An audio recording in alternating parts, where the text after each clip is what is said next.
Capítulo 6. Investindo para ganhar. A visão de Robert. Donald e eu compartilhamos as mesmas preocupações, e queremos que você fique rico. Portanto, quais são as soluções que apresentamos? Certo dia, durante uma rápida reunião em seu escritório, Donald disse simplesmente: "Eu invisto para ganhar." Você não faz o mesmo?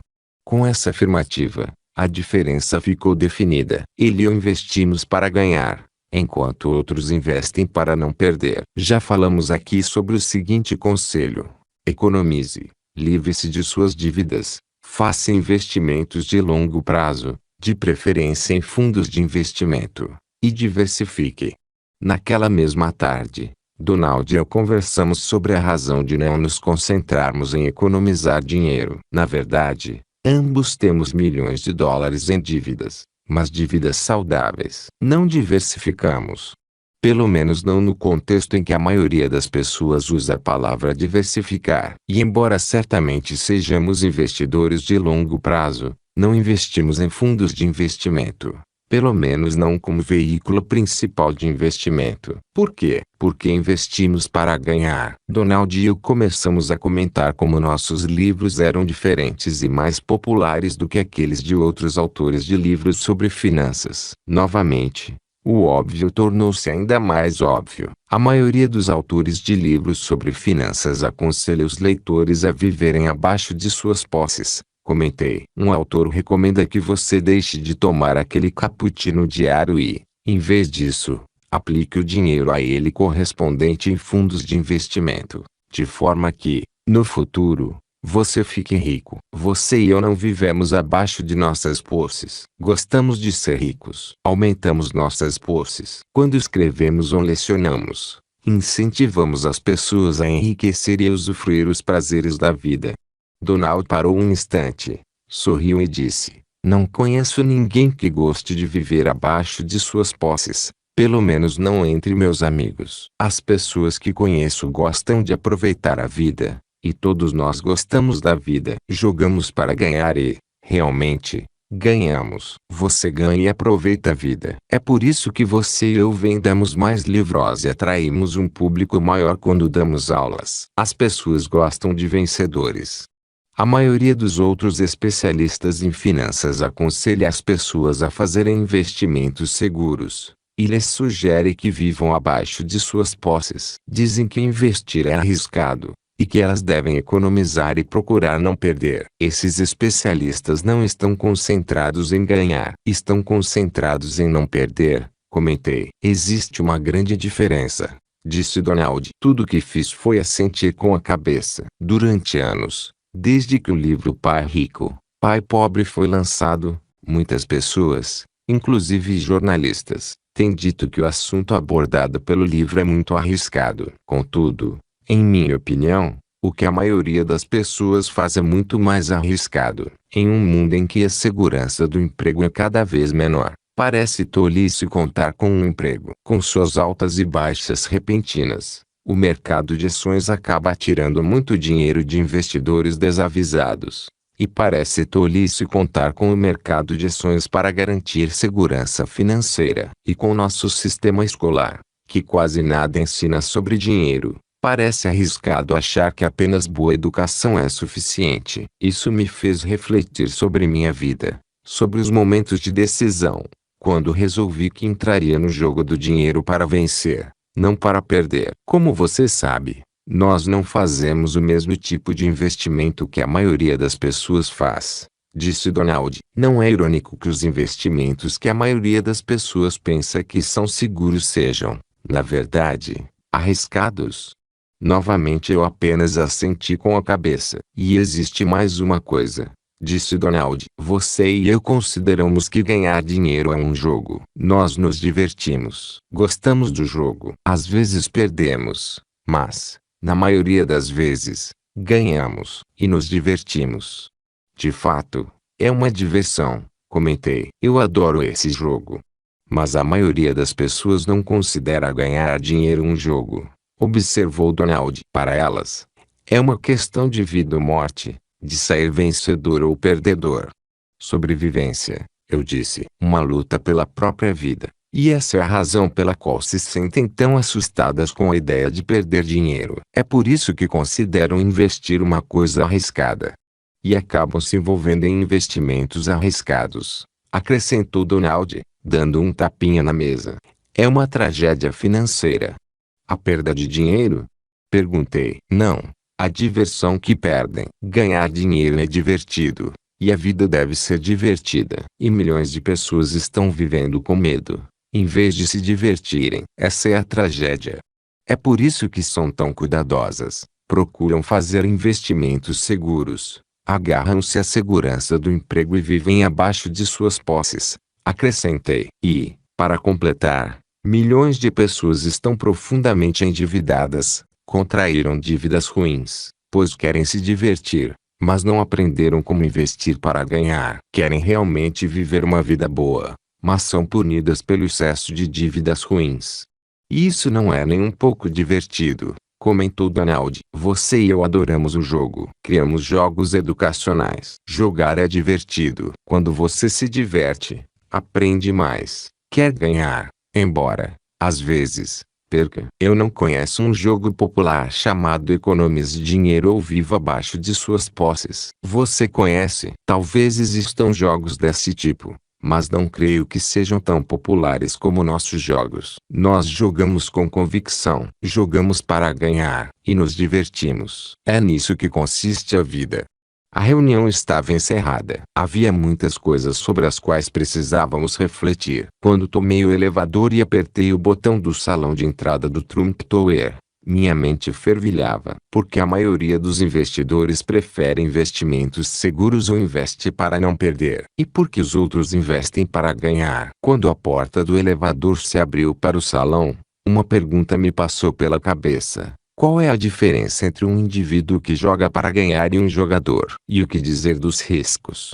Ao pisar na calçada da Quinta Avenida e fazer sinal para um táxi, percebi que as perguntas que passavam pela minha cabeça eram algumas das perguntas que precisavam ser respondidas neste livro. Descobri que a razão pela qual a maioria das pessoas investe para não perder é porque pensam que investir é arriscado, ou que é um jogo. Muitas, inclusive, acreditam que obter retornos mais altos significa assumir riscos mais altos. Nada poderia estar mais longe da verdade. A regra dos 90-10 do dinheiro. Acomodado no táxi, lembrei-me da regra dos 90-10 do dinheiro que meu pai rico me ensinara há muitos anos atrás, e sobre a qual falei em meus outros livros. Embora muitos tenham ouvido falar da regra dos 80-20. A regra dos 90-10 aplica-se mais especificamente ao dinheiro. De forma simples, no jogo do dinheiro, 10% dos jogadores ganham 90% do dinheiro. Por exemplo, no golfe, 10% de todos os jogadores profissionais ganham 90% do dinheiro, e 90% dos jogadores profissionais dividem os 10% restantes. A regra dos 90-10 tem servido como diretriz confiável em minha vida, embora eu não conheça nenhum estudo científico destinado a comprová-la. Todos já ouvimos falar que 10% dos americanos detêm 90% da riqueza circulante. Quando analisamos as pessoas que investem em imóveis, podemos afirmar que, novamente, 10% detêm ou controlam as riquezas, sendo que a fatia maior vai para 1% desses 10%. Descobri que a razão pela qual a maioria das pessoas investe para não perder é que pensam que investir é arriscado ou que é um jogo. Muitas acreditam, inclusive, que obter retornos mais altos significa assumir riscos mais altos. Nada poderia estar mais longe da verdade. Robert T. Kiyosaki. Essa regra dos 90-10 tem sido útil, no meu caso, na escolha de meus empreendimentos. Por exemplo, uma das razões pelas quais não me dediquei ao golfe como profissão é simplesmente porque não acredito que poderia estar entre os 10% melhores. Não só não tenho o talento necessário, como também não tenho vontade. Se alguma vez você já me ouviu cantar, sabe também por que não escolhi a carreira de cantor. Quando decidi escrever Pai Rico, Pai Pobre e criar meu jogo de tabuleiro Cashflow marca registrada, eu tinha quase certeza de que meu livro e meu jogo fariam sucesso. Eu também queria fazer sucesso, Embora nunca tivesse sido um bom escritor ou criado um jogo de tabuleiro, eu queria ser bem-sucedido, queria dar aulas e queria vencer. Creio que a razão pela qual Donald Trump e eu estabelecemos uma parceria é simplesmente porque meu livro Pai Rico,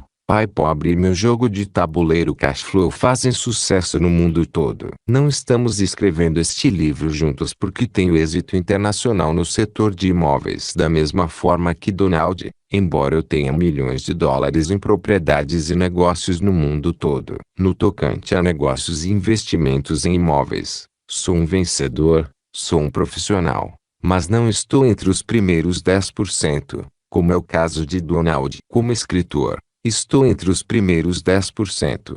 Na verdade, Pai Rico, Pai Pobre foi classificado como o terceiro best-seller a permanecer por mais tempo na lista do The New York Times. Nada mal para um garoto que no colegial foi reprovado 2 vezes em inglês. Donald Trump joga para vencer. Certa vez, Donald visitou Phoenix, Arizona, onde moro, e provocou um tremendo alvoroço. Ele e sua equipe queriam aumentar o valor dos imóveis localizados da Camelback Road, entre a Rua 24 e a 32. É nessa região que fica localizada a nata da nata dos imóveis da cidade. Os imóveis entre a Rua 24 e a 32 são semelhantes aos da Boardwalk Park Place no jogo Banco Imobiliário, os mais valiosos do jogo. Donald queria construir o prédio mais alto da Camelback Road, mas havia grandes restrições quanto a isso. O debate estendeu-se durante anos.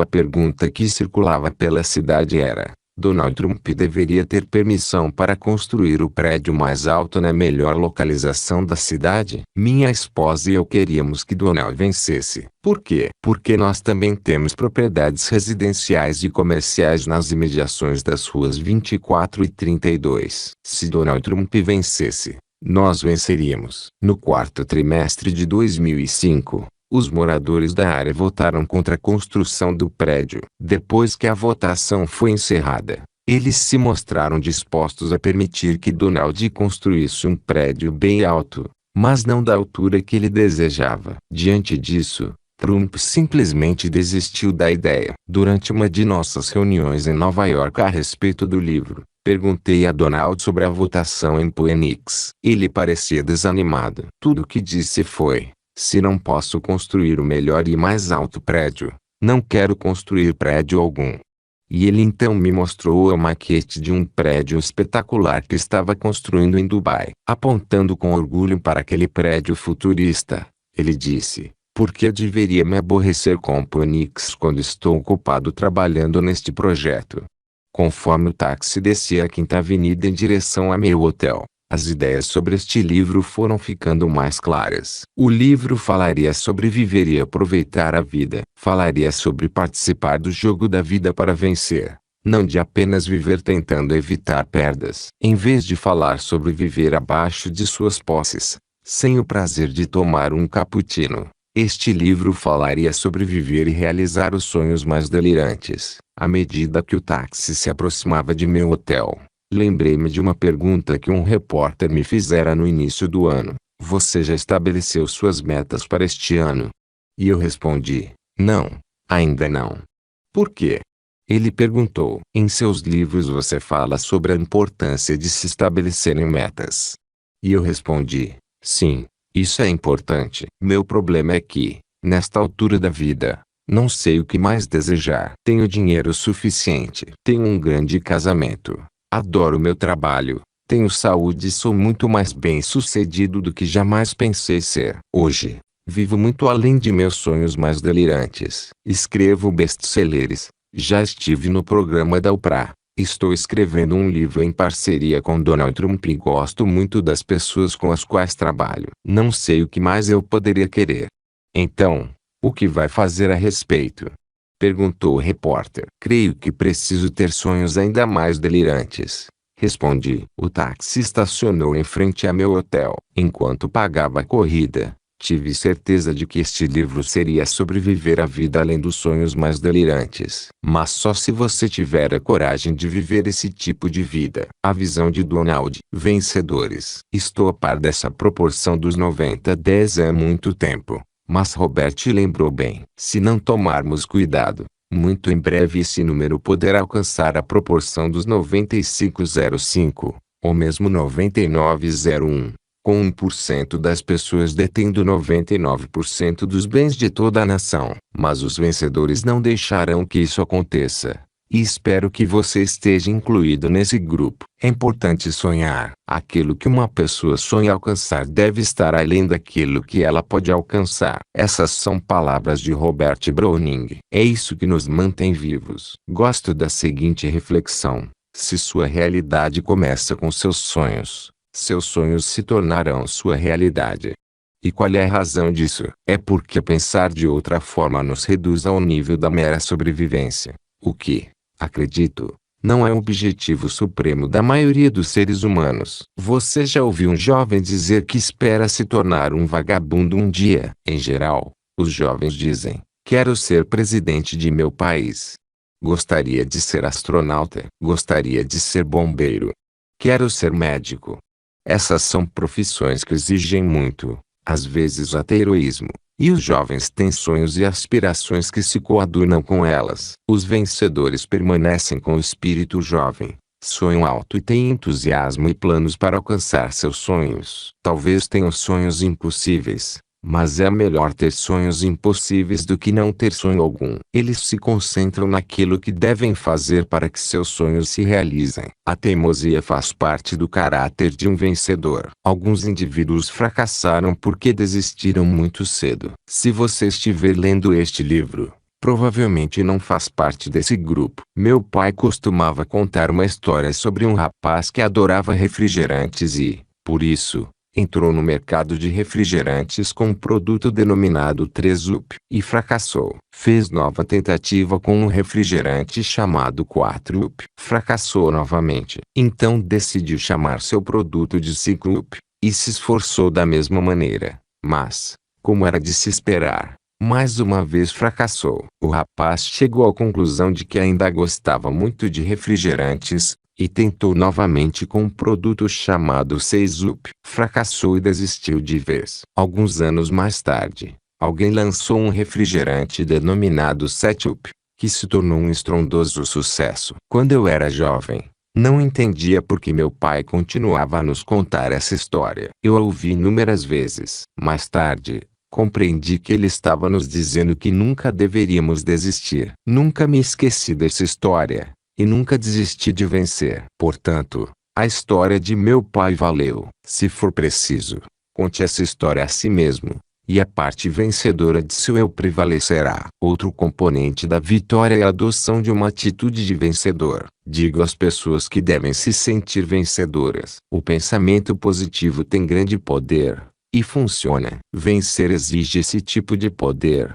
Seja você uma pessoa retraída ou gregária. Poder é força. E pensar positivamente pode ajudá-lo a enfrentar situações difíceis. Certa ocasião, quando eu estava endividado, tornei-me teimoso e me recusei a me deixar abater. Recusei-me a ser negativista. Concentrei-me na solução de meus problemas. Convenci-me de que tudo daria certo e novamente obtive êxito nos negócios. Foi exatamente isso que aconteceu. Meu fracasso era comentado pelas grandes publicações e, mesmo assim, eu me recusava a me dar por vencido. Minha realidade tinha a ver com meus sonhos, não com números, e eu venci. Você é suficientemente teimoso para se tornar um vencedor? Então é capaz de investir para ganhar. A vitória não é um território estrangeiro, e você não precisa de passaporte ou visto para fazer parte das fileiras de investidores vitoriosos. Já ouvi muitas pessoas dizerem: